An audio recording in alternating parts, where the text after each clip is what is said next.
একটা ইঁদুর এক কৃষকের বাড়িতে গর্ত করে সেই গর্তের মধ্যে বসবাস করত। একদিন সেই ইঁদুর দেখতে পেল সেই কৃষক বাজার থেকে একটি ব্যাগে করে একটি ইঁদুর মারার ফাঁদ নিয়ে এসেছে। সেই কৃষকের বাড়িতে আবার একটা কবুতর, একটা মুরগি আর একটা ছাগল ছিল। সেই ইঁদুর সর্বপ্রথম কবুতরের কাছে গিয়ে বলল, ভাই কবুতর, আজকে তো তোমার মালিক ইঁদুর মারার একটা ফাঁদ নিয়ে এসেছে। ইঁদুরের এই কথা শুনে কবুতর বলল, তাতে আমার কি? ওই ফাঁদ তো আমাকে মারার জন্য আনেনি, এনেছে তোমাকে মারার জন্য। এটা তোমার সমস্যা, তুমিই বোঝো। কবুতরের এই কথা শুনে সেই ইঁদুরটি নিরাশ হয়ে মুরগির কাছে যে ওই ইঁদুর মারার ফাঁদের কথাটা বলল। তখন মুরগিও এই একই কথা বলল, ভাই এটা তো তোমার সমস্যা, এর সাথে তো আমার কোনো লেনা দেনা নাই। মুরগির কথা শুনে সেই ইঁদুর আরো হতাশ হয়ে ছাগলের কাছে গিয়ে ওই ইঁদুর মারার ফাঁদটার কথা বলল। ইঁদুরের কথা শুনে ওই ছাগলটি হাসতে হাসতে বলতে লাগলো, ভাই তোমাকে মারার জন্যই আমার মালিক ওই ফাঁদ বাজার থেকে কিনে এনেছে, তাতে আমার কি সমস্যা? আমি তো খুবই আরামে আছি। সবার কথা শুনে ওই ইঁদুরটি হতাশ হয়ে কৃষকের বাড়ি থেকে চলে গেল।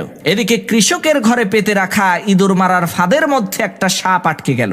রাতের অন্ধকারে ওই কৃষকের স্ত্রী ইঁদুর মনে করে যখনই ওই ইঁদুর মারার ফাঁদটাকে হাত দিয়ে ধরেছে, আর অমনি সাথে সাথে সাপটা কৃষকের স্ত্রীর হাতে কামড় বসিয়ে দিল। তখন কৃষক তার স্ত্রীকে বাঁচানোর জন্য হাকিম কবিরাজ নিয়ে আসলো। হাকিম সাহেব চিকিৎসা দিয়ে বললেন, এই সাপে কাটা রোগীকে কবুতরের স্যুপ খাওয়াতে হবে, তাহলে ইনশাআল্লাহ খুব দ্রুতই সে সুস্থ হয়ে যাবে। সেই কৃষক হাকিমের কথা শুনে তার স্ত্রীকে বাঁচানোর জন্য ওই বাড়িতে থাকা কবুতরটিকে জবাই করে স্যুপ বানিয়ে তার স্ত্রীকে খেতে দিল।